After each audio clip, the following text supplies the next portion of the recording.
In the grand logistical tapestry of the 18th century British Army, the humble barrel and the seemingly insignificant biscuit were not mere containers or foodstuffs. They were engineering marvels of their time, meticulously designed or at least intended to be for the brutal realities of military transport and prolonged storage. This chapter unpacks the critical role of packaging, revealing how the choice of materials, size, and packing methods directly influence an army's mobility, the quality of its rations, and ultimately, its survival. Let's start with the barrel. For liquids like beer, rum, and water, as well as solid provisions like salted meat and flour, the wooden barrel was king. Coopers, highly skilled craftsmen, were essential to the military supply chain. They crafted barrels from various woods, often oak, chosen for its strength, durability, and resistance to leakage. The construction was precise. Staves, curved wooden strips meticulously fitted together, held in place by strong iron or wooden hoops. The size of these barrels varied, but standardized sizes were crucial for efficient transport and storage. A typical barrel of salted beef or pork, for example, might weigh around 200 pounds when full. Imagine the sheer weight and bulk of thousands of these barrels, requiring considerable effort to load, unload, and move across challenging terrain. The quality of the cooperage directly impacted the longevity of the provisions. Poorly made, barrel could leak its precious contents, exposing meat to air and spoilage, or allowing valuable rum to seep away. The integrity of the packaging was a direct determinant of the quality of the food within. Then there was the biscuit, specifically hardtack. While seemingly simple, its packaging was surprisingly critical. Hardtack was baked to extreme dryness to prevent mold and insect infestation. However, this very dryness also made it brittle. It was typically packed in large, sturdy wooden crates or barrels, sometimes lined with tin or canvas to further protect against moisture and pests. The goal was to minimize breakage during transit, as crumbled biscuits were less appealing and harder to ration. The weight and bulk of these biscuit crates were also considerable, adding to the logistical burden. The precise stacking and securing of these crates on wagons or ships was an art form aimed at maximizing space and preventing shifting that could damage the contents. Beyond barrels and crates, other forms of packaging were also employed. Typically made of canvas or coarse linen, were used for grains, flour, if not in barrels, and dried vegetables. These were lighter and more flexible than barrels, but offered less protection against moisture, pests, or physical damage. Care had to be taken to ensure they were tightly woven and securely tied to prevent spillage and contamination. More perishable items like cheese or butter, smaller wooden boxes or wrapped packages might be used, though these were less common for bulk army provisions due to their short shelf life. The challenges of packaging were immense. Weight and volume were constant considerations. Every pound of packaging added to the overall burden of transport. Commanders had to balance the need for robust protection with the desire for lightweight, manageable loads. Durability was another major concern. Packages had to withstand rough handling, vibrations from wagon travel, the jostling of sea voyages, and exposure to the elements. Imagine barrels being rolled, dropped, or stacked high in the hold of a ship, or crates bouncing along a rutted track. A strong exterior was vital. Finally, there was the constant battle against infestation and spoilage. Even the best packed goods could fall prey to weevils, rats, and other vermin if not stored correctly or if the packaging was compromised. Linings, airtight seals were possible, and vigilant inspection were all part of the never-ending fight. To keep food edible, meticulous details of packing salted beef into barrels, ensuring exact quantities of flour for bread, or struggling to secure potable water, these weren't just bureaucratic tasks. They were fundamental to ensuring the army had anything to eat at all.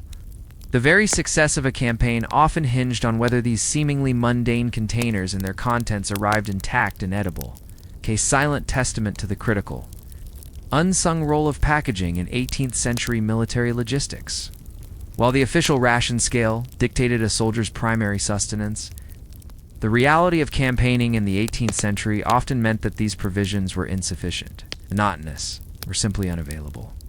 For the common soldier, survival wasn't just about receiving their allotted portion. It was a daily exercise in ingenuity, resourcefulness, and sometimes outright desperation. This chapter delves into the unofficial economy of army life, exploring how soldiers supplemented their meager diets through a combination of personal purchases, illicit foraging, and the often grudging generosity of local populations.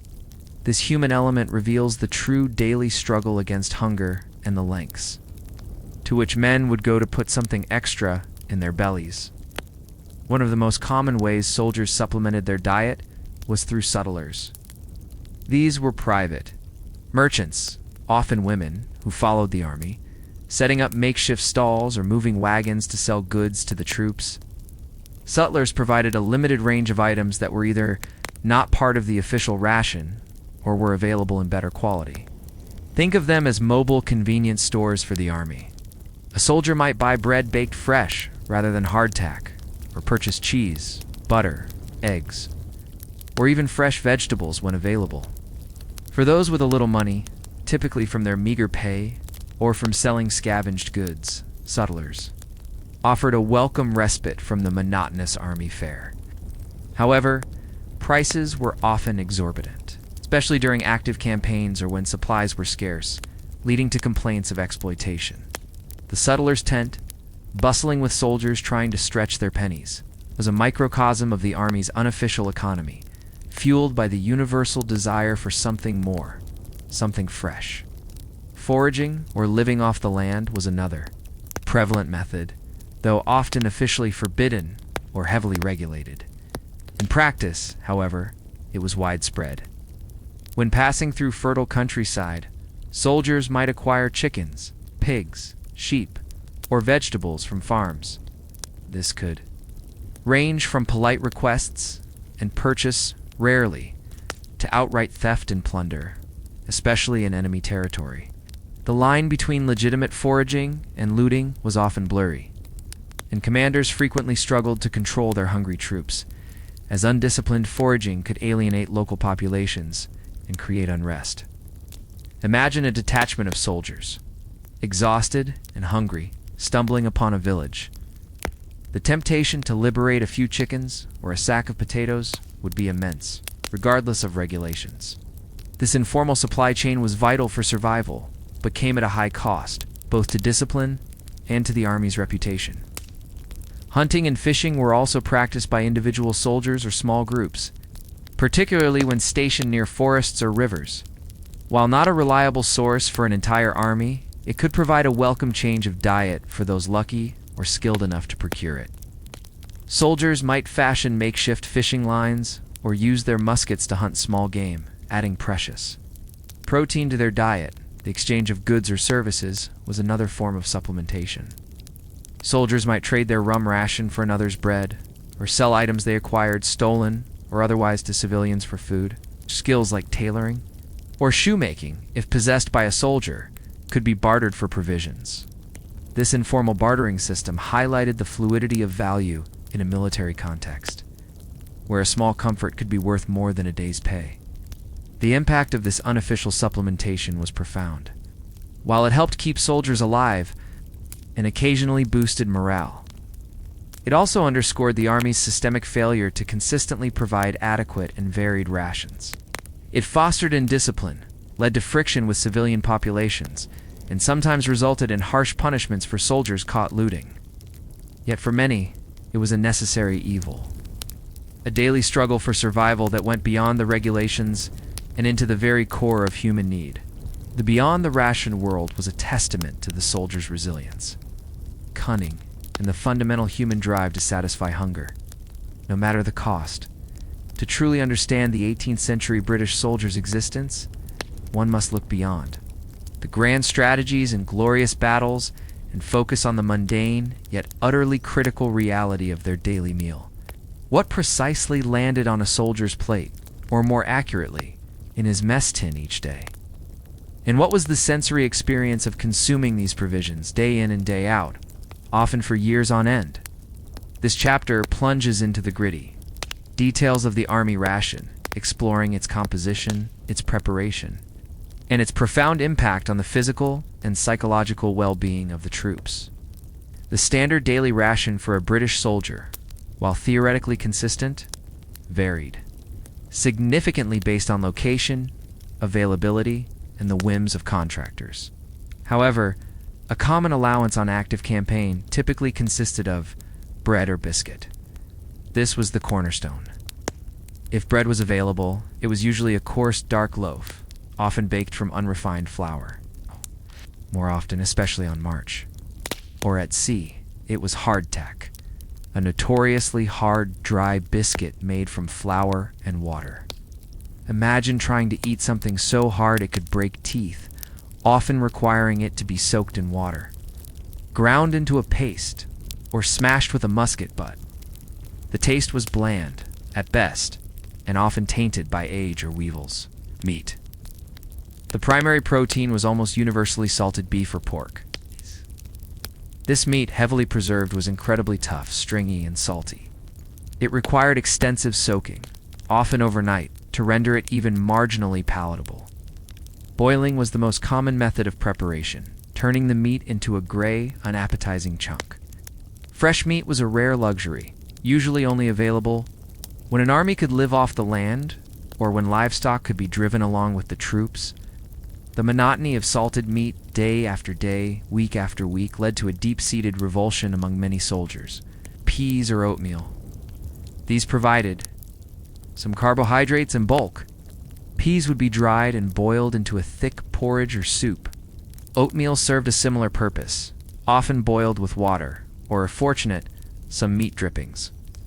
These were generally less offensive than the meat, but added to the blandness of the diet. Butter or cheese. These were often issued in very small quantities, if at all, especially on campaign. They provided some fat and flavor, but were far from a daily staple. Spirit. A daily allowance of rum for troops in the Americas or the Caribbean, or beer in Europe, was crucial. Just for morale, but often because potable water was scarce or unreliable. The rum, usually diluted, provided a temporary boost and a psychological escape from the grim realities of army life.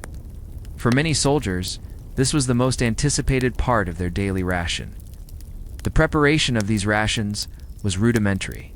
In camp, soldiers would form messes, small groups, typically 6 to 8 men, who would pool their rations and cook together over an open fire or within a makeshift kitchen. The cook for the day would be one of the soldiers, often rotating. The primary cooking method was boiling in a large kettle or pot. Imagine the smoky, chaotic scene of a camp at mealtime. Men huddled around fires, the air thick with the smell of boiling meat and wood smoke. The monotony was soul-crushing. Day after day, the same bland, salty, and tough food. The lack of fresh produce meant a severe deficiency in essential vitamins, leading directly to widespread diseases like scurvy and dysentery. Scurvy, characterized by bleeding gums, open sores, and extreme weakness, was a silent killer, often claiming more lives than enemy bullets. Dysentery, fueled by unsanitary conditions and contaminated water, caused debilitating diarrhea and dehydration. These were not just minor inconveniences.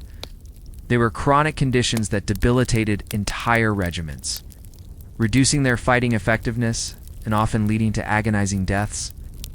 Beyond the physical impact, the diet had a profound psychological effect. The constant hunger, the unappetizing nature of the food, and the sheer boredom of the same rations contributed to low morale, resentment, and a pervasive sense of deprivation. Tales of soldiers foraging for anything fresh, even if it meant risking punishment, underscore the desperation for variety. The daily grind of the army ration was a constant reminder of the harsh realities of military life, testament to the endurance of men who fought not just the enemy, but also the relentless battle against an empty, aching stomach. An army? No matter how formidable on the battlefield, is utterly immobile without its sustenance. In the 18th century, moving vast quantities of food, fodder, equipment across continents and oceans was an epic logistical challenge, relying on a precarious network of roads, navigable rivers, and unpredictable sea lanes.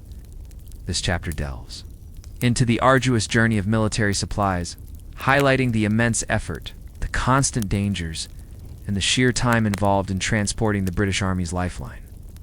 Let's begin with land transport. The primary method was the wagon, typically drawn by teams of horses, mules, or oxen. Roads in the 18th century were often primitive, unpaved, deeply rutted by previous traffic, and susceptible to becoming impassable. Quagmires after rain. Imagine a long column of heavily laden wagons, each weighing several tons, struggling through thick mud or over rocky terrain. The speed of such convoys was agonizingly slow, often no more than 10 to 15 miles a day on good terrain and far less in adverse conditions. Bridges were rare, so rivers often had to be forded, a dangerous operation that could result in damaged wagons, lost supplies, or drowned animals. Maintaining these wagons was a constant challenge, with breakages of wheels, axles, and harnesses. Being common occurrences, the sheer physical effort required by the teamsters and guards was immense, as they often had to push, pull, or dig wagons out of difficult spots. Pack animals, such as mules and horses, were also crucial, especially in mountainous or forested terrain where wagons couldn't operate. Mules, known for their sure-footedness and endurance, were particularly valued. Supplies were loaded onto their backs in specially designed packs. While pack trains could move faster and access more difficult areas than wagons, their carrying capacity was much lower, meaning more animals and more personnel were required to move the same volume of goods. And like wagons, they required constant care, fodder, and water. River transport offered a relatively faster and more efficient alternative. Where navigable waterways existed, barges and flatboats could carry much larger loads than wagons, and the current could assist in movement. Rivers like the Rhine in Europe or the Hudson in North America became vital arteries for military supply. However, river transport had its own perils, strong currents, shallow sections, sandbars, and the constant threat of enemy ambushes from the riverbanks. The loading and unloading of barges at various points also added to the complexity and time involved. But arguably the most critical and often dangerous leg of the journey for Imperial Britain was sea transport. For armies campaigning overseas, everything from salted meat and flour to ammunition and reinforcements had to cross vast oceans. Transport ships, often converted merchant vessels, were chartered or requisitioned for this purpose. The challenges were immense. Whether storms at sea could scatter convoys, sink ships, and delay vital supplies for weeks or even months, the unforgiving Atlantic or the treacherous Caribbean waters were formidable adversaries. Enemy action. Privateers and enemy naval vessels constantly preyed on vulnerable supply convoys, making naval protection essential. Captured supply ship could mean starvation for a distant garrison. Spoilage. Despite efforts at preservation, prolonged sea voyages, especially in tropical climates, could lead to widespread spoilage of provisions. Water, too, could become stagnant or contaminated. Disease. Overcrowding on transport ships, coupled with poor sanitation and limited fresh food, led to outbreaks of disease like typhus and scurvy, debilitating troops even before they reached their destination. The coordination of these disparate transport methods was a monumental task. The Commissary General's Department, along with the Quartermaster General's Department, had to meticulously plan routes, secure transport assets, and manage schedules. A delay in one part of the chain could have cascading effects, leading to shortages hundreds or even thousands of miles away. The convoy's crawl, whether over land or sea, was a testament to the immense logistical effort required to project military power in the 18th century. A constant struggle against the forces of nature, the machinations of the enemy, and the sheer tyranny of distance and time, while soldiers and their commanders occupied the limelight. The true unsung heroes of 18th century military logistics were often the beasts of burden and the hardy individuals who managed them. Horses, mules, and oxen were the engines of the supply train, pulling wagons, carrying packs, and forming the very arteries that pumped sustenance to the fighting forces. This chapter delves into the vital role of these animals, their care, their immense logistical footprint, and the often overlooked labor of the teamsters and drovers who literally kept the army moving. Horses were versatile, cavalry mounts, and artillery horses are well known. But thousands of draft horses were also essential for pulling supply wagons. They were strong and relatively fast, capable of covering significant distances daily. However, horses required substantial amounts of high-quality fodder oats, hay, which themselves had to be transported. They were also susceptible to injury, disease, and fatigue, especially on long campaigns. A lame horse could cripple a wagon, bringing an entire section of the supply line to a halt. Imagine the constant whinnying and snorting, the rhythmic clatter of hooves, and the smell of horse sweat that permeated any large military encampment. Mules were often preferred for pack transport, particularly in rugged or mountainous terrain. Known for their incredible sure-footedness, endurance, and ability to thrive on poorer quality fodder than horses, mules were ideal for carrying supplies where wagons couldn't go. They were less prone to panic and could navigate narrow, treacherous paths. A long line of mules, laden with supplies, winding its way through a mountain pass, was a common sight in many campaigns. Their stubbornness was legendary, but their reliability was unmatched.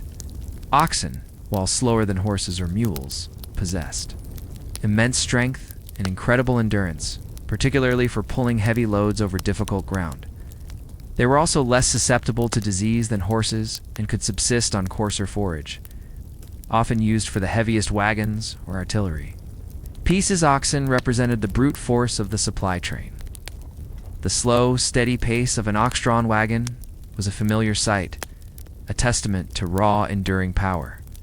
The sheer scale of animal use was staggering. A large army of 50,000 men might require tens of thousands of horses, mules, and oxen for transport, cavalry, and artillery. This meant that the logistical burden extended far beyond feeding the men. It included the monumental task of feeding the animals. An average horse could consume 20 to 30 pounds of hay and oats per day. Multiply that by thousands of animals, and you begin to understand the enormous demand for forage. Securing this fodder, whether through purchase or requisitioning, was a constant, often overwhelming challenge. A lack of adequate fodder could quickly lead to sick, weak, or dying animals, directly crippling the army's mobility. Managing these beasts of burden fell to the teamsters and drovers. These were often civilian contractors, sometimes soldiers detached for duty, who were responsible for driving wagons, managing pack trains, and herding livestock. Their work was incredibly arduous. Long hours on the road, dealing with temperamental animals, repairing broken equipment, and enduring the same harsh conditions as the soldiers, often with less recognition. Imagine driving a heavy wagon through a swampy track, urging exhausted oxen forward, all while knowing that the lives of hundreds of men might depend on the arrival of your cargo. They were skilled at handling animals, repairing wagons on the fly, and navigating routes that were often little more than tracks. The dangers faced by these supply trains were numerous. Enemy raids on vulnerable convoys were common, as cutting off an army's supplies was a key strategic objective. Disease could decimate animal populations, rendering large numbers of horses or mules unusable. Desertion of teamsters, fed up with the harsh conditions, was also a problem. The physical toll on the animals was immense, leading to high rates of attrition from exhaustion, injury, or malnutrition. The supply train, with its mix of clattering wagons, plodding oxen, and nimble mules, guided by a motley crew of teamsters and drovers, was the true circulatory system of the 18th century army. Its efficiency, or lack thereof, directly impacted the army's ability to maneuver, fight, and survive. Without these beasts of burden and their dedicated keepers, the grand ambitions of generals would have remained just that, ambitions starved into inaction. While convoys and supply trains formed the moving arteries of an army's sustenance, the vital organs were its magazines and depots.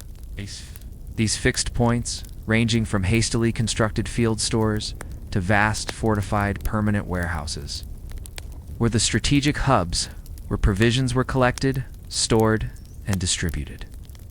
This chapter explores the critical importance of the magazine system. the logistics of establishing and maintaining these supply centers, and their inherent vulnerabilities in 18th century warfare. A magazine, often referred to simply as a depot or store, was essentially a large-scale warehouse or collection of buildings designed to hold military provisions, food, ammunition, medical supplies, and other materiel. Their strategic placement was paramount. They were typically located at secure points along supply routes, at major ports for overseas expeditions, at the confluence of navigable rivers, or at fortified towns well behind the front line. The goal was to establish points from which supplies could be safely drawn and then pushed forward to the active army. The establishment of a magazine was a significant undertaking. It involved site selection, choosing a location that was defensible, accessible by various modes of transport, road, river, sea, and preferably near sources of fresh water. Construction, depending on the longevity and importance of the depot. This could range from requisitioning existing civilian warehouses to constructing new, purpose-built stone or brick buildings. For forward magazines, temporary wooden structures, or even tented areas might suffice, but security remained a concern. Staffing. Magazines required a dedicated staff of commissaries, clerks, storekeepers, guards, and laborers. Their job was to meticulously record incoming and outgoing stores, manage inventory, ensure proper storage conditions, and oversee the distribution of provisions. Security. Given the vital nature of their contents, magazines were prime targets. For enemy raids or sabotage, they were often heavily guarded, sometimes even fortified with earthworks or palisades, especially in contested areas. The operation of a magazine involved a continuous cycle of reception, storage, and issuance. Supplies arriving from long distances would be checked, offloaded, and carefully stacked. The sheer volume of goods was immense, thousands of barrels of salted meat, countless sacks of flour, mountains of hardtack, and casks of rum. Proper storage was critical to prevent spoilage, pest infestation, rats, weevils, and theft. Imagine clerks meticulously updating ledgers, storekeepers directing laborers, and guards patrolling the perimeter, all focused on the integrity of the provisions. Forward magazines were particularly critical during active campaigns. As an army, advanced new forward depots would need to be established to shorten the supply lines and reduce the time it took for rations to reach the troops. This was a constant logistical chess game, balancing the need for proximity to the fighting forces with the imperative of security. A rapid advance without adequate forward supply bases could quickly lead to an army outrunning its logistics. In facing starvation, vulnerability of magazines was a persistent concern. A successful raid or siege on a major depot could cripple an army's ability to operate, forcing it to retreat, surrender, or disperse to forage. Commanders were acutely aware that their magazines represented a strategic weakness. For example, during the American Revolutionary War, the British struggled to maintain secure supply lines and depots in hostile territory, leading to severe shortages and hampering their operations. Capturing or destroying enemy magazines was a major objective in many campaigns, sometimes more decisive than winning a pitched battle. In essence, the magazine system was the Army's pantry and its strategic reserve. It was where the painstaking efforts of procurement and preservation culminated, and from where the daily sustenance of thousands of men was distributed. Its efficiency, security, and strategic placement were not just administrative details. They were fundamental pillars supporting every military operation, determining how long an army could fight, how far it could advance, and ultimately, whether it could survive. While the brute force of wagons and the meticulous stacking of barrels were undeniably vital, the true genius of 18th century military logistics lay in the minds of the officers and clerks who meticulously planned, mapped, and coordinated the movement of supplies. This chapter delves into the intellectual side of military provisioning, exploring how supply routes were chosen, how intelligence on terrain and resources was gathered, the complex, often imperfect art of strategic logistics planning in an era before satellite imagery and instant communication. The primary responsibility for strategic logistics planning fell upon the Quartermaster General's Department and the Commissary General's Department. These departments, working in close consultation with the commanding general, were tasked with ensuring the army was adequately supplied. Their work began long before a campaign even started, often involving extensive reconnaissance and intelligence gathering. Maps were the fundamental tools of logistics planners. Though 18th century maps were often rudimentary compared to modern cartography, they varied widely in accuracy and detail. Quartermasters would pore over existing maps, looking for key features: roads, rivers, especially navigable ones, towns that could serve as depots, and areas with potential for foraging. However, many maps were incomplete, inaccurate, or lacked critical information about road conditions, bridge statuses, or the availability of local resources. This often necessitated sending out scouting parties to gather first-hand intelligence. Route selection was a delicate balancing act. Planners had to consider distance and time. The shortest route wasn't always the fastest due to terrain or road quality. Calculating estimated travel times for convoys was crucial. Terrain, rivers, mountains, forests, and swamps all posed significant obstacles. Routes had to be chosen that were passable for wagons and pack animals and where necessary, fording points or existing bridges identified. Resources along the way, proximity to towns for potential purchases, sources of fresh water, and areas with ample fodder for animals were vital considerations. A route through a barren region, no matter how direct, could be disastrous. Security. Supply lines were incredibly vulnerable. Routes had to be chosen to minimize exposure to enemy raids, ambushes, or guerrilla activity. This often meant sacrificing directness for security. Enemy disposition, intelligence on enemy, troop movements, and positions was critical. Planners aimed to keep their supply lines well behind their own lines and away from potential interception points. Intelligence gathering was an ongoing process. Local guides were often employed, their knowledge of roads, fords, and local resources proving invaluable. Spies and scouts provided information on enemy movements and the availability of supplies in contested areas. However, this intelligence was often fragmented, contradictory, or outright false, making decision-making incredibly challenging. Imagine a quartermaster general trying to plan a march of thousands of men. Based on a rough sketch map and the conflicting reports of a few local villagers, the logistics plan itself would outline not just the main route, but also alternative routes, potential sites for temporary depots, estimated daily consumption rates, for food and fodder, and contingency plans for various scenarios: a broken bridge, sudden storm, or an unexpected enemy advance. This involved complex calculations of tonnage, animal power, and manpower, all done manually without the aid of modern computers. The planners had to factor in lead times, the amount of time it would take for supplies to be procured, preserved, and transported to the point of need. This could be weeks or even months for overseas operations. Despite meticulous planning, the unpredictability of war meant that plans often had to be adapted on the fly. A sudden shift in the battlefield, a new enemy threat, or unforeseen environmental conditions could force a complete reevaluation of supply routes and logistical priorities. This required quick thinking, adaptability, and effective communication. A challenge in an era where messages traveled at the speed of a galloping horse. In essence, logistics planning in the 18th century was a high-stakes intellectual battle, fought with pencils, maps, and an intimate understanding of terrain and resources.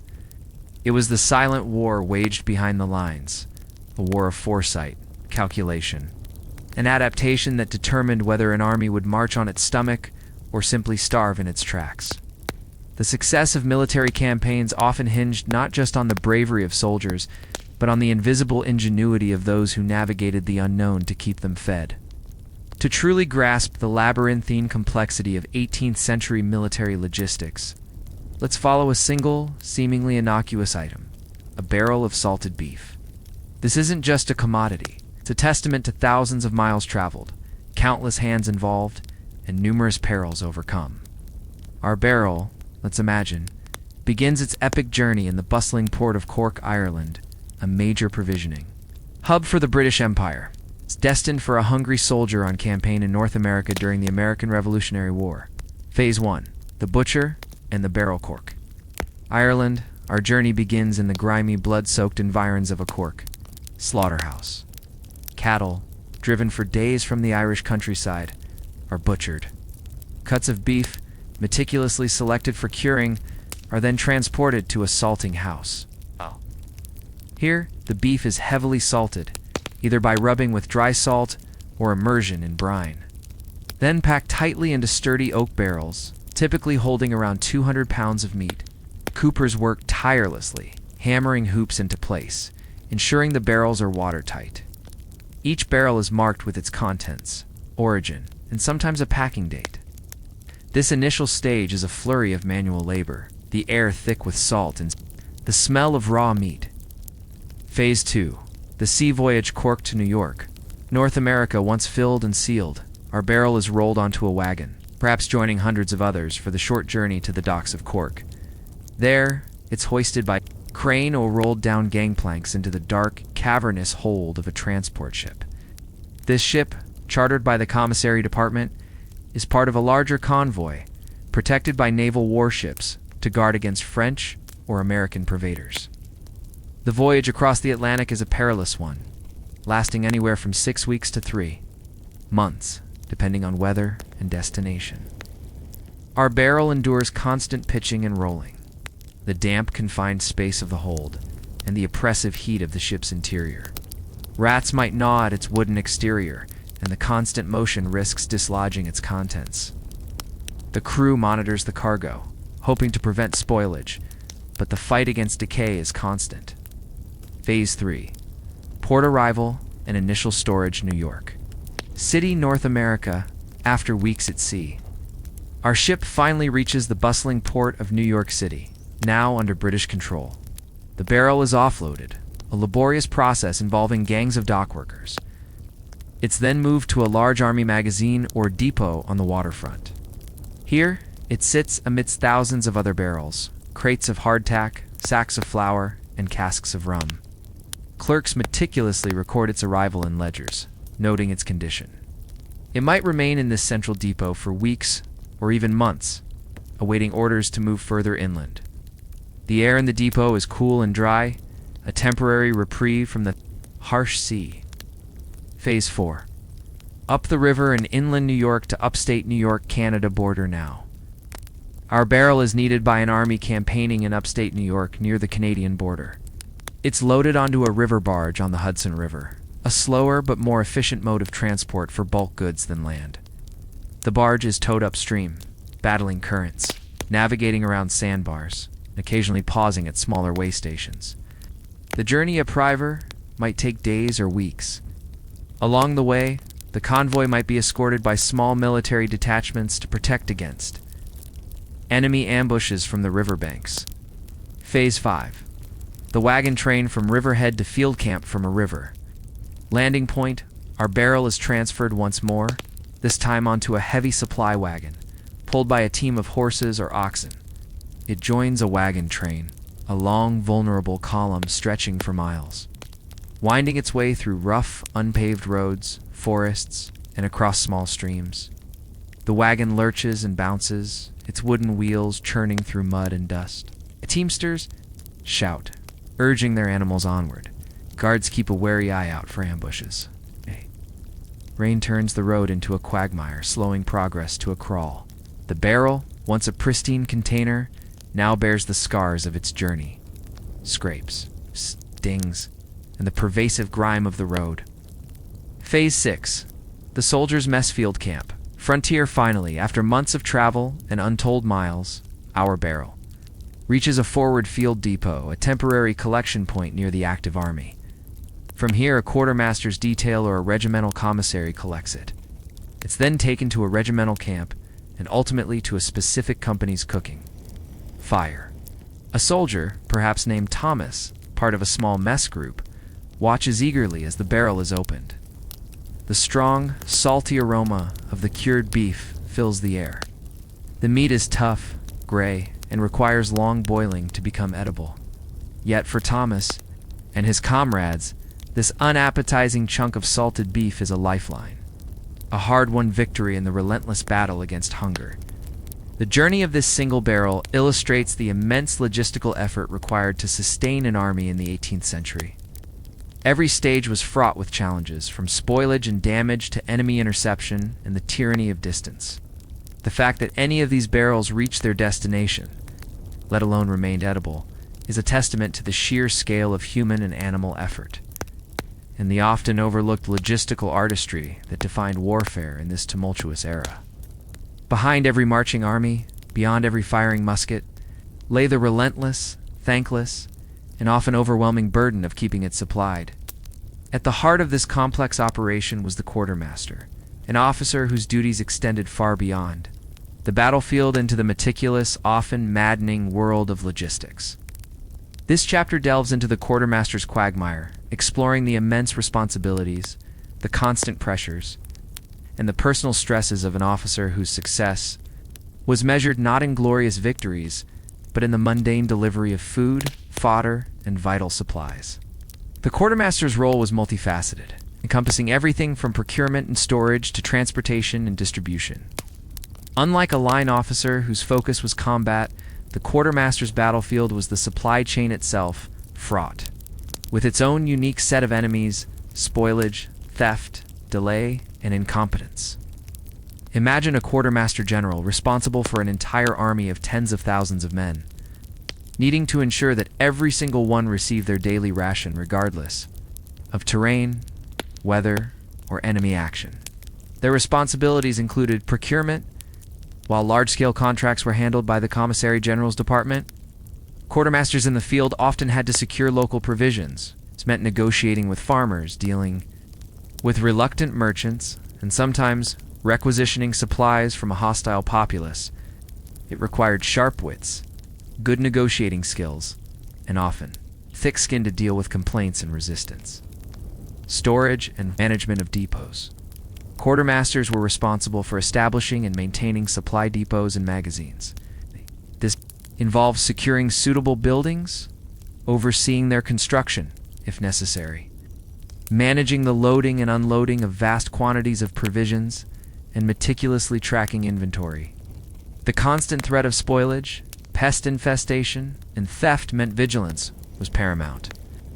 A quartermaster had to be part accountant, part warehouse manager, and part security chief. Transportation. This was perhaps the most challenging aspect. Quartermasters had to source and manage wagons, carts, pack animals, and the teamsters to operate them. They were responsible for planning routes, dealing with impassable roads, repairing broken equipment, and ensuring the timely arrival of convoys. The sight of a bogged-down wagon train, with hundreds of hungry men waiting, was a quartermaster's recurring nightmare. Distribution to regiments. The final link in the chain was distributing rations to individual regiments and companies. This involved organizing daily issues, resolving disputes over quantities or quality, and ensuring fairness, all while maintaining strict records. The pressures on a quartermaster were immense. They were caught between the demands of the commanding general for immediate supplies and the harsh realities of the logistical chain. Commanders, often impatient, rarely understood the complexities of moving thousands of tons of supplies over difficult terrain. Delays or shortages, even if unavoidable, often led to severe reprimand. Imagine a quartermaster explaining to a frustrated general why the bread hasn't arrived, knowing that the general's frustration could quickly turn into an official inquiry or worse. Corruption was another constant battle, both within and outside the system. Quartermasters often dealt with unscrupulous contractors who supplied substandard goods or inflated prices. They also faced the temptation of personal gain, as their position offered numerous opportunities for kickbacks or illicit dealings. Maintaining integrity in such an environment was a challenge, and accusations of corruption, whether true or false, could ruin a career. The personal stress was enormous. Quartermasters were often on the move, enduring the same hardships as the fighting troops, but with the added burden of immense responsibility. They rarely saw direct combat, but faced a different kind of constant tension. The failure to provision an army could have catastrophic consequences, leading to starvation, disease, and military defeat. Their work was vital, yet often thankless. Their successes measured only by the absence of complaints, their failures by the cries of hungry men. The quartermaster's quagmire was a lonely, relentless struggle, a silent war of numbers, routes, and diminishing supplies, fought by officers whose names are rarely found in the annals of military glory, but whose tireless efforts were essential for every victory, while the British Army fought its enemies on the battlefield. Not equally significant, though often unseen, struggle played out in the realm of procurement, the intricate and often fraught relationship between the military and its private contractors. In the 18th century, the vast majority of military provisions were supplied not by the army itself, but by civilian merchants, who saw immense profit potential in wartime. This chapter delves into the contractor's conundrum, exploring the allure of wealth, the pervasive problem of corruption, and the direct impact of these dynamics on the quality and quantity of food supplied to the troops. The system relied on government contracts, issued by the Treasury or the Commissary General's Department. These were often lucrative deals, worth tens of thousands of pounds, attracting large, well-established merchant firms. The contractors would bid for the right to supply specific items, say salted beef from Ireland, flour from England, or rum from the West Indies, to designated army depots or expeditionary forces. The lure of such massive, guaranteed profits was undeniable, and competition among contractors could be fierce. However, where there is vast profit, there is often the shadow of corruption. The 18th century was rife with opportunities for illicit dealings within the contracting system. This could manifest in several ways: bribery and kickbacks. Army officials, particularly those involved in inspecting or approving supplies, could be bribed by contractors to overlook substandard goods or to favor certain bids. A commissary might accept a gift in exchange for signing off on a shipment of inferior quality meat. Price gouging contractors, especially during wartime or periods of scarcity, could artificially inflate prices, knowing the army had few alternatives. This would directly increase the cost to the public purse, supply of substandard goods. This was perhaps the most damaging form of corruption. To maximize profits, contractors might supply food that was rancid, diluted, or adulterated.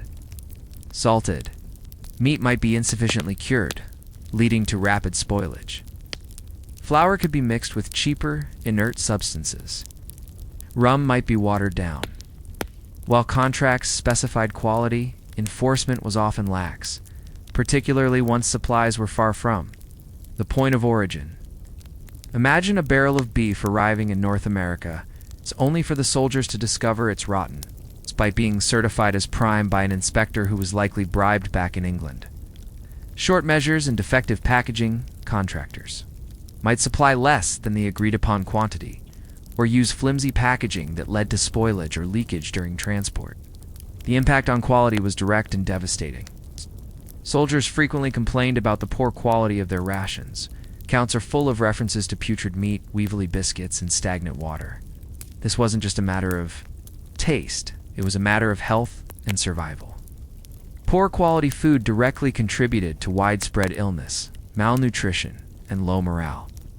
An army consuming spoiled provisions was an army weakened by dysentery, scurvy, and other debilitating diseases. The British soldier, already facing the perils of battle, was also fighting a silent enemy in his own mess tin, thanks to the greed and negligence of some contractors.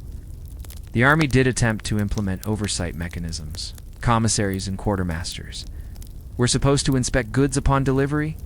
However, these officers themselves were often overworked, lacked the expertise to detect subtle adulteration, or were simply part of the corrupt system. Furthermore, once supplies had traveled thousands of miles, proving malfeasance back at the source was incredibly difficult. The contractor's conundrum highlights a fundamental tension: the government's need for efficient supply versus the private sector's drive for profit.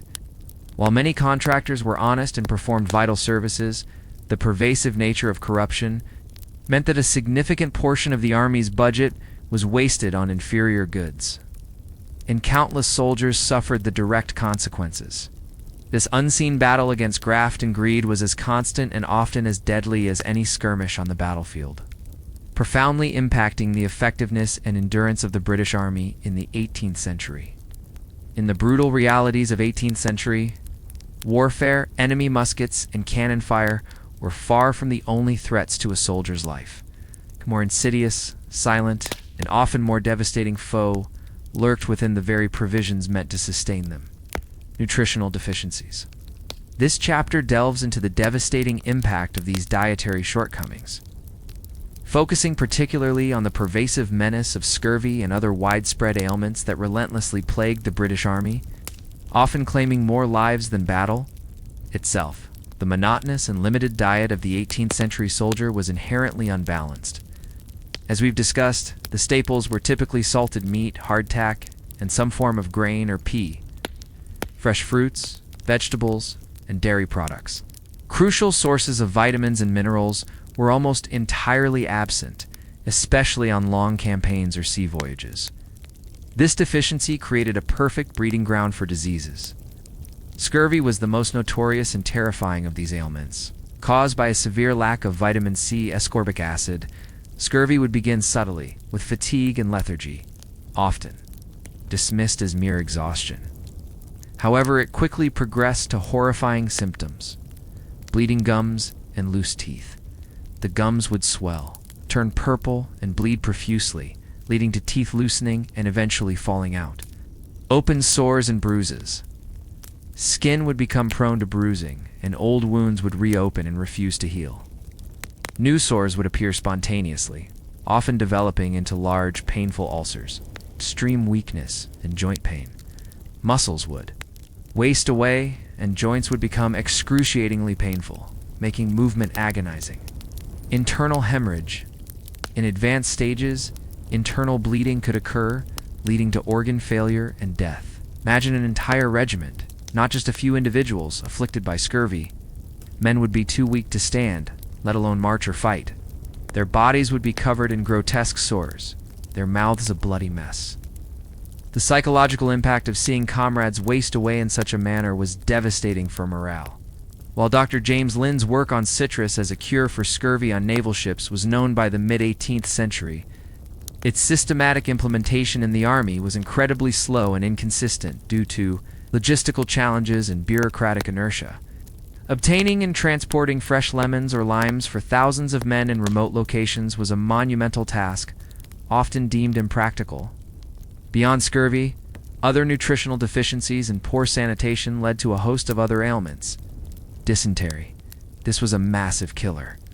Caused by contaminated food and water, often from unsanitary camp conditions, dysentery led to severe diarrhea, dehydration, and rapid wasting. An army ravaged by dysentery was quickly rendered ineffective, as men were too weak and constantly ill to perform duties.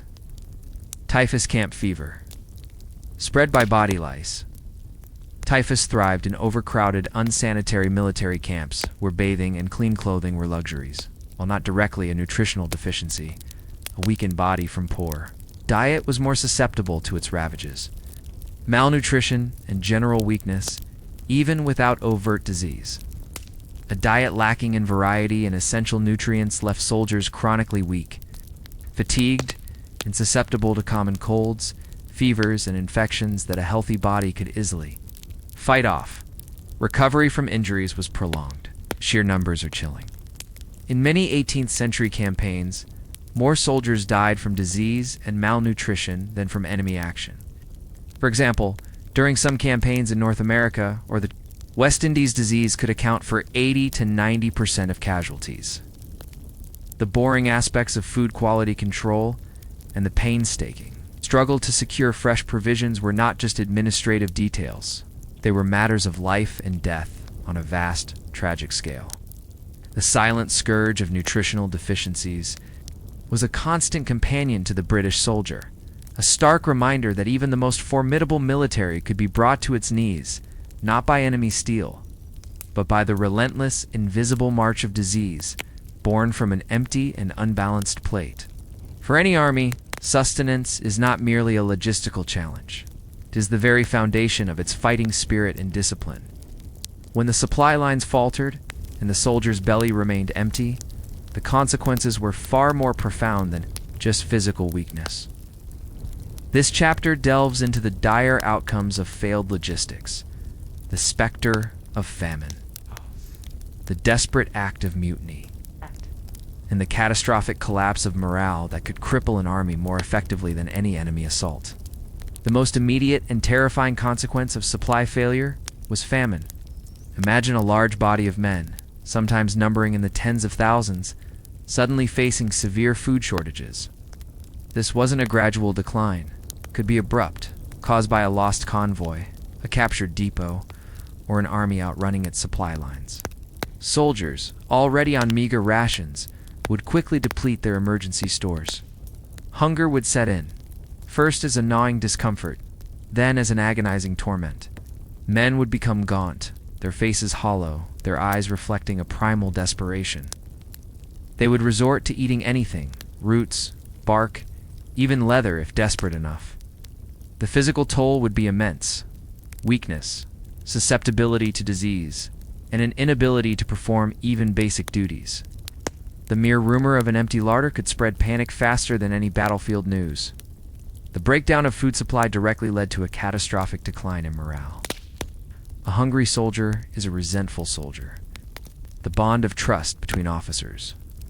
And men, built on the implicit understanding that the army would provide for its own, would quickly erode.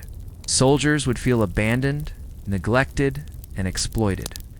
The drudgery of military life, already taxing, would become unbearable. Complaining would turn into grumbling, and grumbling could escalate into open defiance. Imagine the simmering anger in a camp where men are starving while their officers, perhaps, still manage to procure some comforts. This disparity would fuel bitterness and discontent. The ultimate and most feared outcome of prolonged food shortages was mutiny. When hunger became unbearable and all hope of relief vanished, soldiers, driven by desperation, might collectively refuse orders, abandon their posts, or even turn against their officers. Mutiny was the gravest military crime, punishable by death, but the primal urge for survival could override all fear of punishment. Historically, many mutinies have been directly triggered by a lack of food. The prospect of starvation was a powerful motivator, capable of shattering the rigid discipline of an 18th century army. While less common in the British Army than some others due to generally better though still harsh provisioning, the threat was ever present, particularly in isolated garrisons or during arduous sieges. Consider the ripple effects. A starving, demoralized, or mutinous army is no longer a fighting force. It cannot march effectively, cannot maintain discipline, and certainly cannot engage the enemy with any hope of success. Strategic plans would have to be abandoned. Sieges would be lifted. Advances would turn into desperate retreats. The ability to supply food was not just about feeding bodies, it was about nourishing the very spirit of the army. A commander who failed to feed his troops was a commander inviting defeat, not just on the battlefield, but within his own ranks. The empty belly, then, was a symbol of strategic failure, a silent harbinger of disaster.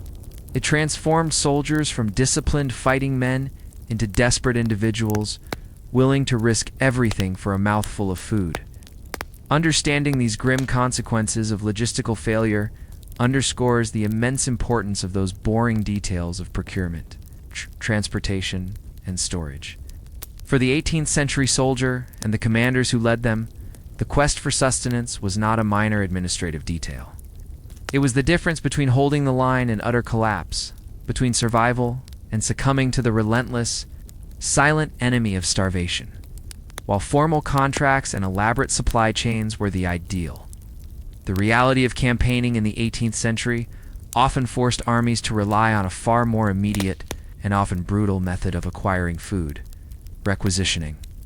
From local populations, this chapter delves into the fraught relationship between the marching army and the civilians whose lands they traversed.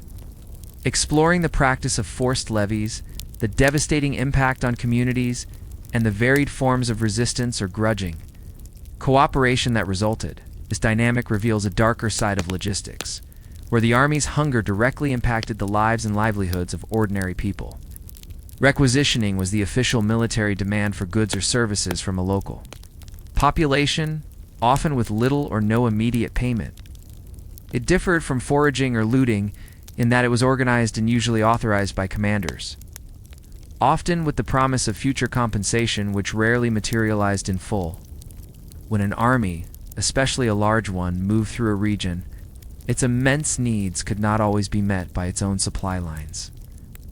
Local produce, grains, livestock, vegetables, and even labor became a vital, often indispensable, source of sustenance. Imagine thousands of hungry men and their animals descending upon a rural village. The impact on civilian communities was often catastrophic. Food shortages. The removal of large quantities of food from local farms and granaries could leave the civilian population facing starvation, especially if it was harvest time or if supplies were already scarce. A farmer might see his entire year's crop, intended for his family's survival, simply taken away. Economic ruin, livestock, often a family's most valuable asset, could be seized. Tools, wagons, and other essential equipment might also be taken or destroyed. The cumulative effect could be the economic devastation of entire regions, taking years to recover. Forced labor. Civilians might be forced to provide labor, guiding convoys, repairing roads, or working in temporary bakeries, often without pay. Violence and abuse. While official policy might have been to maintain order, the realities of a hungry, disciplined, or poorly led army could lead to widespread looting, violence, and abuse. Soldiers, often desperate themselves, might take more than authorized or resort to intimidation. Resistance from the local populace was a natural, though often futile, response. This resistance could take many forms: hiding supplies.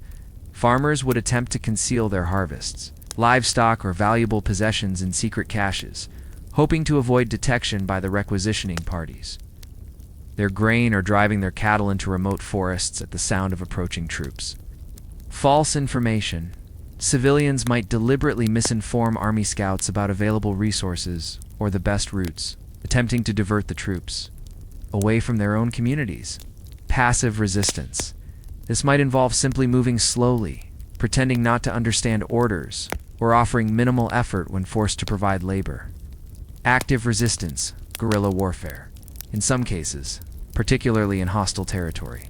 Or when the oppression became unbearable, local populations might form armed bands or militias to harass supply convoys, ambush isolated detachments, or protect their communities. This was particularly evident in the American colonies or in parts of Spain during later conflicts, where local resentment fueled a persistent guerrilla war against supply lines. However, sometimes there was grudging cooperation. In Allied territory, or when the army paid even if belatedly and unfairly, communities might provide supplies more willingly. Seeing it as a necessary evil or even a temporary economic opportunity, settlers, often local civilians, thrived by selling goods to soldiers, creating a complex interaction of supply and demand outside the official requisition system.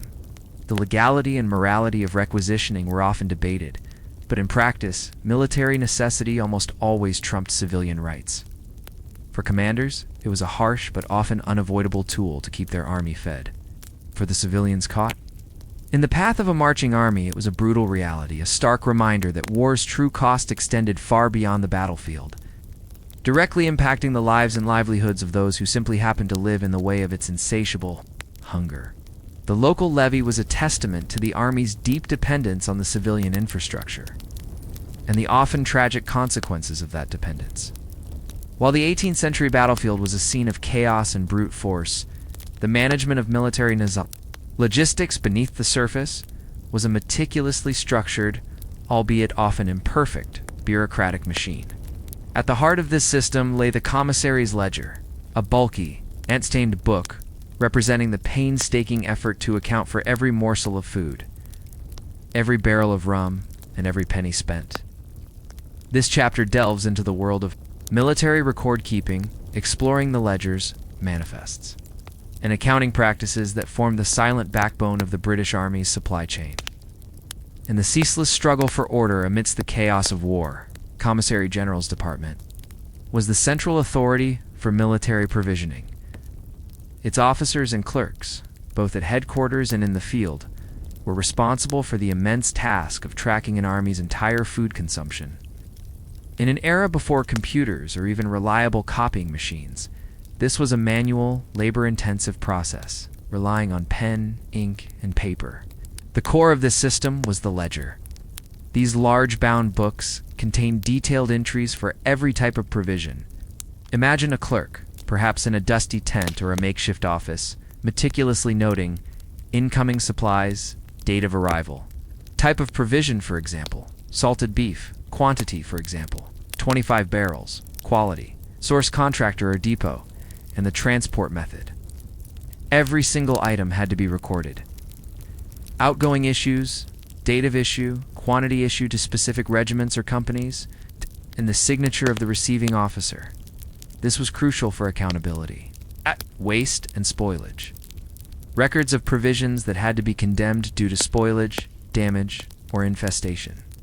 This was often a major line item, reflecting the challenges of preservation and transport, expenditures and payments, while directly tied to financial records.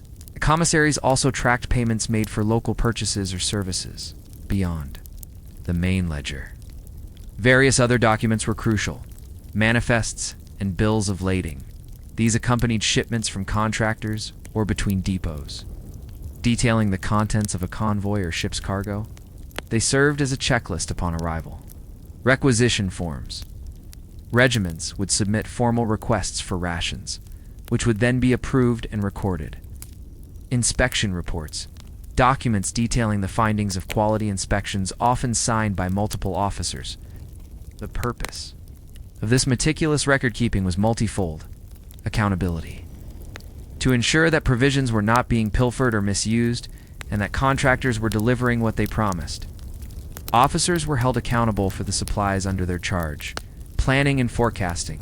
By tracking consumption rates, commissaries could better estimate future needs, helping commanders plan campaigns and procurement officers secure new contracts. Financial control, to track expenditures and ensure that public funds were being used appropriately. This was vital given the massive costs associated with feeding an army. Logistical oversight, to provide a comprehensive overview of the supply chain, identifying bottlenecks, shortages, or surpluses. However, the reality often fell short of the ideal. Challenges in record-keeping were immense: the sheer volume. Managing records for hundreds of thousands of pounds of provisions issued daily to tens of thousands of men was an overwhelming task. Lack of standardization, forms, and practices could vary between different commands or even different commissaries, leading to confusion. Conditions in the field. Maintaining clean, organized records in a dusty, wet, or chaotic field environment was incredibly difficult. Ink would run, paper would tear, and documents could be lost. Corruption. Dishonest clerks or officers could falsify records to cover up theft or substandard goods, undermining the very purpose of accountability. Communication delays. The slow pace of communication meant that central headquarters often had outdated information about field inventories, hindering effective strategic planning. Despite these challenges, the commissary's ledger was the silent, uncelebrated workhorse of military logistics. It was through these painstaking records that the British Army attempted to bring order to the chaos of war. To understand its immense hunger, and to ensure, however imperfectly, that its fighting men were fed. It was a testament to the bureaucratic backbone that enabled an empire to project its power across continents, one meticulously recorded barrel of beef at a time. While formal supply chains delivered the raw materials, the transformation of hardtack and salted meat into a consumable, albeit often unappetizing, meal happened at the most basic level, in the regimental makeshift kitchens and the soldiers' individual camp cookery. This chapter moves from the grand scale of logistics to the intimate realities of daily sustenance, exploring the ingenious, often crude, methods soldiers employed to prepare their rations in the field and the constant battle against hunger. monotony, and the limitations of their meager equipment. Unlike modern armies, with dedicated mess halls and trained cooks, 18th century British soldiers were largely responsible for cooking their own rations. They were typically organized into messes, small groups of around 6 to 8 men, who would pool their daily provisions. Each mess would appoint a cook for the day, a rotating duty among the soldiers. This decentralization of cooking meant that a large army would have thousands of small cooking fires or makeshift ovens operating simultaneously. The equipment available to a soldier for cooking was minimal: camp kettle or mess pot. This was the most essential item: large, durable metal pot, often iron or copper, shared by the mess. It was used primarily for boiling. Tin plates and wooden spoons. Individual soldiers would typically carry their own eating utensils. Knives. Every soldier had a knife used for cutting meat and opening provisions. Makeshift utensils. Ingenuity was key. Soldiers might fashion skewers from branches or use their bayonets for various cooking tasks. Camp cookery itself was rudimentary, dictated by the nature of the rations and the limitations of equipment and fuel. The primary method was boiling. Salted meat. This required significant preparation. The tough, heavily salted beef or pork would first be soaked, often overnight, in fresh water, if available, to draw out some of the salt. It was then boiled, sometimes for hours, in the mess kettle. The resulting broth, if not too salty, might be used with peas or oatmeal. The boiled meat, typically gray and stringy, was then divided among the mess members. Hardtack biscuit. Since it was too hard to bite, hardtack was often soaked in water, boiled in soup, or even crumbled and mixed into a gruel. Some inventive soldiers might try to fry it in any available fat, if they were lucky enough to procure some. Peas and oatmeal. These were boiled into thick porridges or soups, often with the addition of any available meat scraps or drippings to add some flavor. The constant challenge was fuel. Armies consumed enormous quantities of firewood for cooking, heating, and campfires. Soldiers spent considerable time foraging for wood, often having to travel further and further from camp as local supplies were depleted. A lack of fuel meant cold, uncooked rations, adding to the soldiers' misery. Imagine soldiers returning from a long day's march, exhausted, only to face the additional chore of finding wood before they could even think about eating. Improvisation and ingenuity were common. If fresh vegetables or wild edibles could be foraged, they would be added to the pot to provide much-needed vitamins and variety. If a local animal was acquired, it would be quickly butchered and cooked. Soldiers also became adept at building simple field ovens or hearths from stones and mud to bake bread if flour was available and time permitted, offering a welcome change from boiled rations. The social aspect of mess cooking was important. It fostered camaraderie and shared experience, a small pocket of normalcy amidst the chaos of war. Despite the monotony and often unappetizing results, the shared meal was a moment of respite and connection for the soldiers. However, the limitations of camp cookery also contributed to the soldiers' poor health. Lack of variety, insufficient cooking, especially for foraging meat, and the scarcity of fresh ingredients meant that nutritional deficiencies persisted. The innovations were often born of necessity and desperation, aimed at simply making the unpalatable edible. While not glamorous, the daily struggle of camp cookery was a fundamental part of the soldiers' existence, a testament to their resilience and resourcefulness in the face of constant hunger and deprivation, turning raw, tough provisions into the fuel that kept the British Army marching. The vast, insatiable hunger of an 18th century army was not merely a military logistical challenge. It was a powerful economic force, capable of sending profound ripples through local LCO, regional, and even international food markets. This chapter delves into the often overlooked economic impact of military demand, exploring how massive army purchases affected food prices, agricultural practices and trade networks, and how warfare could transform entire civilian economies for better or art, more often for worse. When a large army entered a region, whether allied or enemy territory, its immediate effect on the local economy was dramatic. The sudden demand for thousands of pounds of meat, flour, hay, and other provisions created an instant surge in prices. Farmers and merchants, sensing an opportunity for quick profit, would often raise their prices significantly. This could be a boon for local producers who had surplus goods to sell, offering them a guaranteed market and high returns. Imagine a farmer who previously struggled to sell his grain, suddenly finding the army willing to buy everything he had at an inflated price. This immediate injection of cash could stimulate local trade. However, this boom often came at a severe cost for the civilian population. The inflated prices meant that ordinary citizens, particularly the poor, struggled to afford basic foodstuffs. What was a windfall for a few wealthy merchants could mean widespread hardship or even starvation for the general populace. If the army resorted to widespread requisitioning rather than purchasing, the impact was even more devastating.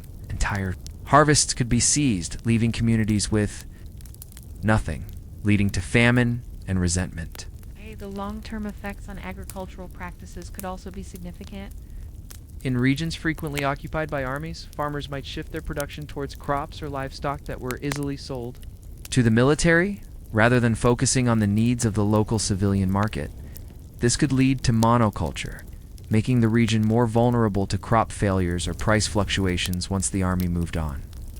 The continuous demand for animal fodder also put immense pressure on local grasslands and hay production. On a broader scale, military demand influenced national and international trade networks. Britain's need for salted beef, for instance, fueled a massive provisioning industry in Ireland, transforming its agricultural landscape, with the demand for rum for soldiers. In the Americas, had direct links to the sugar plantations of the Caribbean. Wars could disrupt existing trade routes, forcing new ones to emerge, or could prioritize military transport over civilian trade, leading to shortages in cities far from the battlefield. Shipping lanes became militarized, and merchant vessels were often converted into transports, affecting commercial shipping capacity. Inflation was a common byproduct of wartime military provisioning. The massive government spending on supplies, often financed by borrowing or printing money, increased the money supply, leading to a general rise in prices. This war inflation affected everyone, not just those directly involved in supplying the army. Moreover, the presence of an army created a shadow economy. Alongside official contracts, a vast informal network of settlers, black marketeers, and illicit traders emerged, buying and selling goods, often stolen or adulterated, to soldiers and civilians alike. This underground economy flourished wherever armies marched, offering both opportunities and risks. The economic ripple of war's food demands was complex and far-reaching. While it provided temporary opportunities for some, it often led to widespread economic disruption, inflation, and hardship for the majority of the civilian population. The British Army, in its relentless pursuit of sustenance, left an indelible economic footprint wherever it went, a silent testament to the fact that military logistics was never just about feeding soldiers. It was about reshaping entire markets and societies in the crucible of conflict. The struggles, triumphs, and profound failures of 18th century British Army food logistics were not merely isolated historical events. They were invaluable, albeit often painfully learned lessons that would shape the future of military provisioning for centuries to come. This chapter looks both backward and forward, examining what insights were gleaned from the line of supply, how these experiences influenced subsequent logistical practices, and what enduring principles or mistakes persisted in the evolution of military feeding. One of the most critical lessons was the absolute, undeniable primacy of supply. Commanders like Napoleon famously stated, "An army marches on its stomach." The 18th century provided ample, often brutal, proof of this maxim. Campaigns were cut, short battles lost, and armies decimated, not by enemy action, but by the collapse of their logistical support. This era solidified the understanding that meticulous planning and robust execution of supply chains were just as vital as strategic brilliance or tactical prowess. Future military thinkers would increasingly prioritize logistics as a core component of military success, moving it from a mere administrative afterthought to a central pillar of warfare. The experiences highlighted the desperate need for standardization and centralization. The often haphazard system of relying on numerous private contractors, with varying standards and accountability, proved problematic. The constant issues of poor quality, short measures, and corruption underscored the need for greater military oversight and control over the entire supply chain. While 18th century efforts were rudimentary, they laid the groundwork for later reforms that would see the establishment of more professional and centralized commissary departments, aiming for greater efficiency, transparency, and consistency. In supply quality, the devastating impact of nutritional deficiencies, particularly scurvy, eventually forced a grudging recognition of the importance of dietary variety. While systemic solutions were slow to implement, the sheer scale of sickness and death from scurvy eventually drove research and, more importantly, a gradual shift towards including preventative measures like lemon juice on naval voyages, which would later influence army provisioning. The 18th century taught a harsh lesson. A well-fed army was a healthy army, and a healthy army was a fighting army. The reliance on animal transport also underscored its limitations. While indispensable, the immense logistical footprint of feeding, thousands of horses and mules and their vulnerability to disease and fatigue, highlighted the need for alternative transport methods. This set the stage for later innovations. From railways in the 19th century to motorized transport in the 20th century, all aimed at reducing dependence on vulnerable animal power and increasing speed and carrying capacity. The frustration of mud-bogged wagons and exhausted beasts of burden drove the relentless search for better ways to move supplies. However, some challenges persisted. The eternal tension between military necessity and civilian impact requisitioning. Impressment remained a recurring theme in later wars. The delicate balance of maintaining discipline while allowing for foraging or local. Procurement continued to be a dilemma for commanders. Moreover, the problem of corruption, while addressed by reforms, was never entirely eradicated, testament to the enduring human temptation for profit during wartime. The 18th century also underscored the profound influence of geography and climate. Campaigns in the swamps of the American South or the unforgiving terrain of Canada presented unique logistical puzzles that forced adaptation and improvisation. These experiences contributed to a growing body of military knowledge about campaigning in diverse environments, a kind of geographical logistics intelligence that would inform future military operations. In essence, the logistical trials and tribulations of the 18th century British Army served as a vast, if bloody, laboratory for military science. Every failed convoy, every outbreak of scurvy, every mutiny sparked by hunger, contributed to a collective learning curve. The boring details of logistics were anything but. They were the crucible in which the fundamental principles of military sustenance were forged, lessons that would reverberate through the Napoleonic Wars, the World Wars, and indeed continued to inform modern military supply chains, proving that an army's true strength often lies not in its fighting men alone, but in the unseen, yet utterly vital efficiency of its ability to feed itself. Battles are won with courage and strategy, but wars, especially in the 18th century, were often decided by something far less glamorous, yet infinitely more critical: logistics.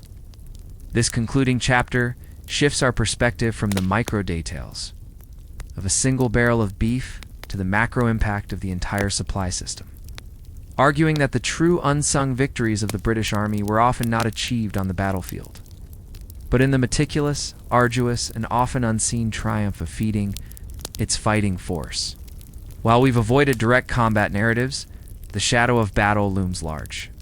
For without effective logistics, no battle could ever be fought, let alone won. Consider the strategic mobility that robust logistics enabled. It's an army that could be reliably supplied far from its home base gained a significant advantage. The British ability to project power across vast oceans, sustaining campaigns in North America, the Caribbean, or India, was a direct testament to their developing, though, imperfect naval and land-based supply chains. While other European powers struggled with extended operations, Britain's lifeline, however strained, allowed them to maintain a presence and prosecute wars thousands of miles away. Imagine the sheer audacity of sending thousands of men across the Atlantic, knowing every biscuit, every bullet, and every bottle of rum would have to follow them. Logistics fundamentally shaped campaign duration and scope. A well-fed army could maintain a siege for months, press an offensive for weeks, or hold ground against a superior foe. Conversely, a logistical breakdown could force a retreat, abandon an objective, or even lead to surrender without a single shot being fired in anger. The tyranny of distance was a constant challenge, but effective supply minimized its impact. A commander's strategic options were directly limited by the reach and reliability of his supply lines. The impact on troop effectiveness was undeniable. While we've discussed the devastating effects of hunger and disease, the flip side was equally powerful. A reasonably well-fed and healthy army was a more effective fighting force. Soldiers with sufficient calories and at least some semblance of decent nutrition had more stamina, higher morale, and were less susceptible to illness. They could march further, fight longer, and respond more readily to orders. The quiet arrival of a supply convoy, bringing fresh rations to a hungry camp, could boost morale more effectively than any rousing speech, turning a dispirited mob back into a disciplined fighting unit, preventing mutiny and maintaining discipline. Were also silent victories of logistics. As explored in previous chapters, severe food shortages were a primary catalyst for insubordination and mutiny. The consistent, even if monotonous, provision of rations, however poor, was crucial for maintaining order and preventing a catastrophic internal collapse. Every barrel of beef delivered, every sack of flour accounted for, was a small victory against the forces of anarchy within the army itself. Finally, logistics was often the decisive factor in attrition warfare.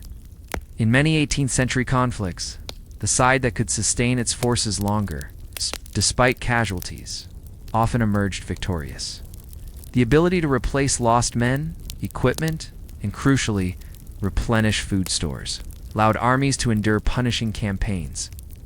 While the enemy might be defeated in battle, their ultimate collapse often stemmed from a logistical strangulation. The silent war of attrition was won by the commissary wagons, not just the musket volleys. The 18th century British Army's logistical struggles and adaptations were a constant, unsung battle. The meticulous details of procurement, preservation, transport, and distribution, seemingly mundane, were in fact the very threads that held the vast tapestry of empire and warfare together. The quartermasters, the commissaries, the contractors, the teamsters, and the countless laborers who toiled behind the lines were the architects of these often overlooked triumphs. Their boring work, far from being irrelevant, was the bedrock upon which military power was built, making them, in their own silent way, the true, unsung victors of many a hard-fought campaign. Hello, guys! Today, we're diving deep into the untold story behind the grand battles and heroic figures of 18th century warfare. Forget the muskets and the cannons for a moment. We're going to explore the hidden, yet absolutely vital, struggle that truly decided fates. The British Army's food supply logistics. How did thousands of soldiers, miles from home, manage to eat, survive, and fight?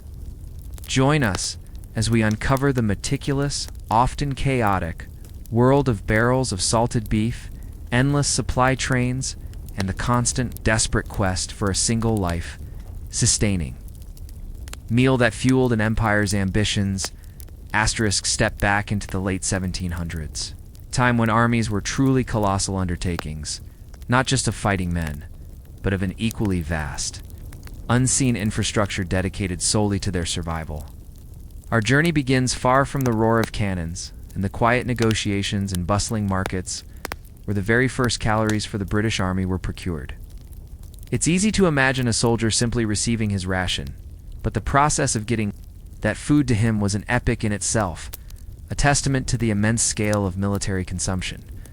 Consider a regiment of 1,000 men.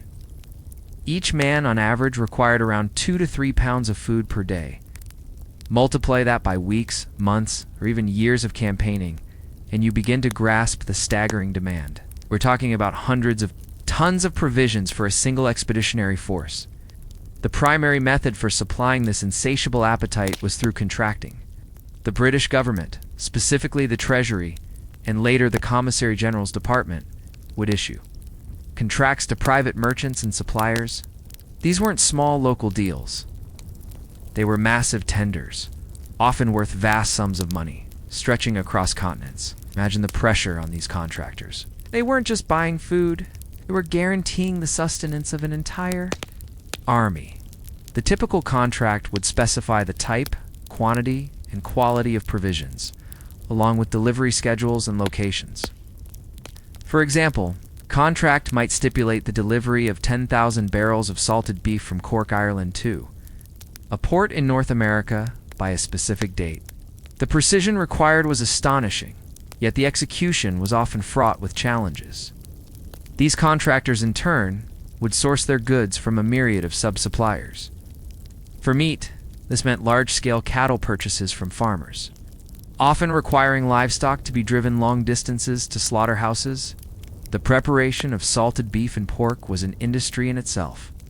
Flour came from millers, sometimes procured directly, other times through middlemen who aggregated grain from numerous farms.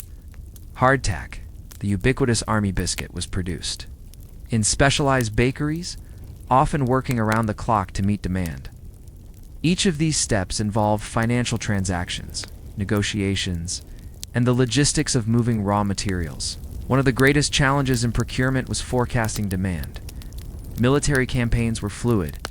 Troop numbers could change due to casualties, reinforcements, or strategic shifts.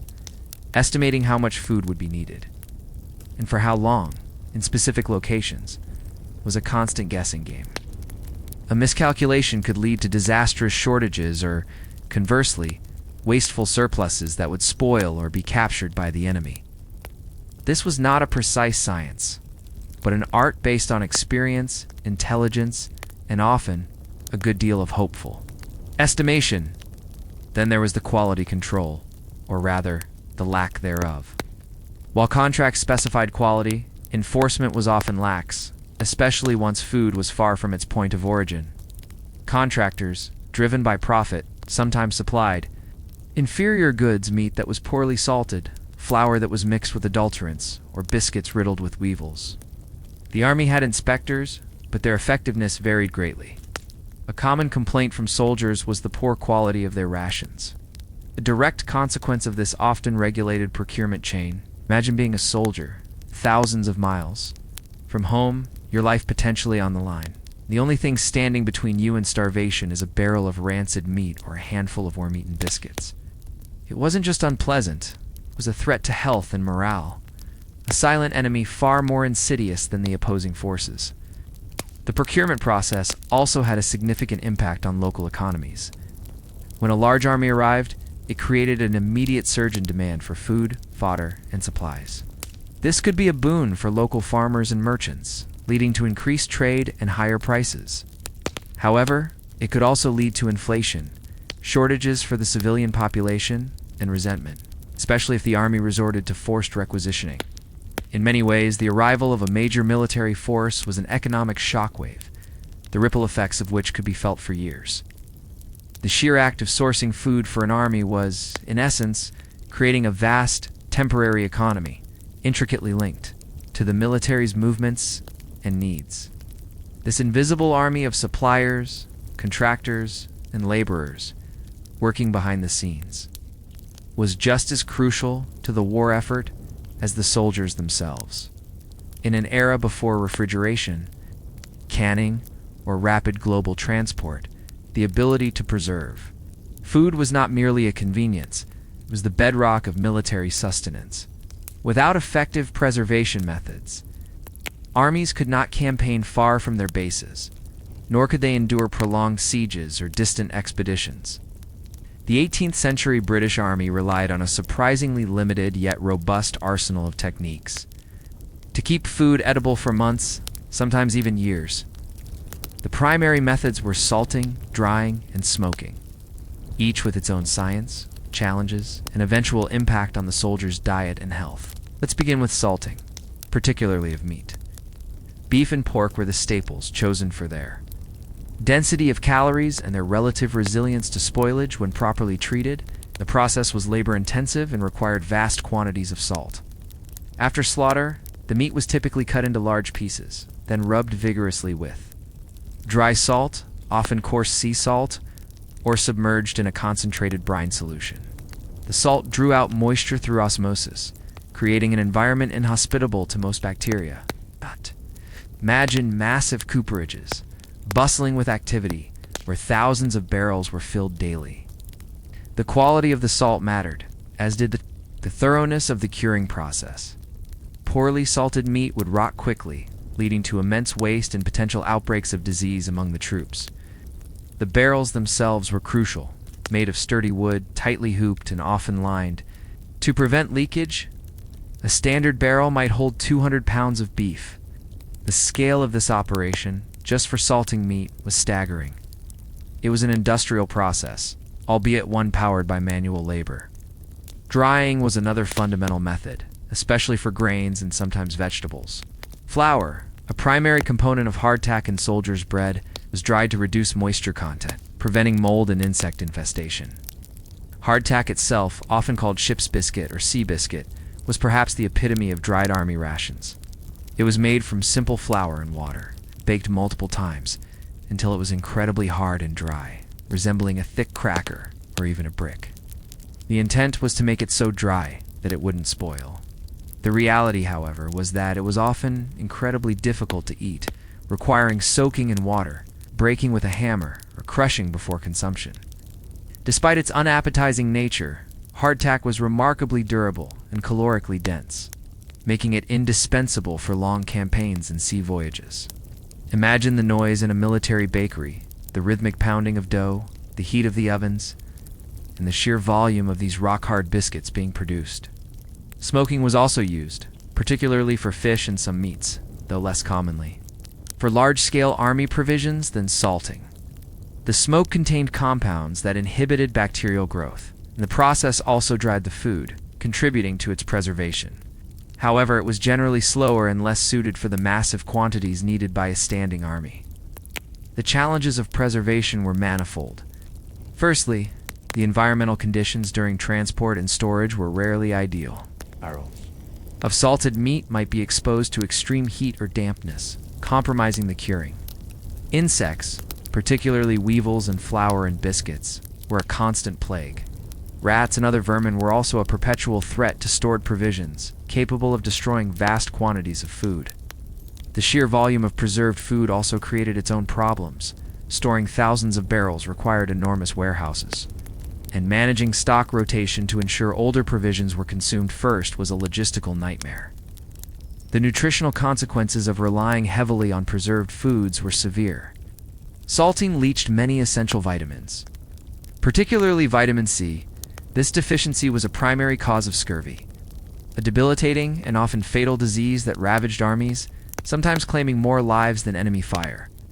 Soldiers subsisted on a diet largely devoid of fresh fruits and vegetables, leading to chronic malnutrition, weakness, and susceptibility to other illnesses like dysentery.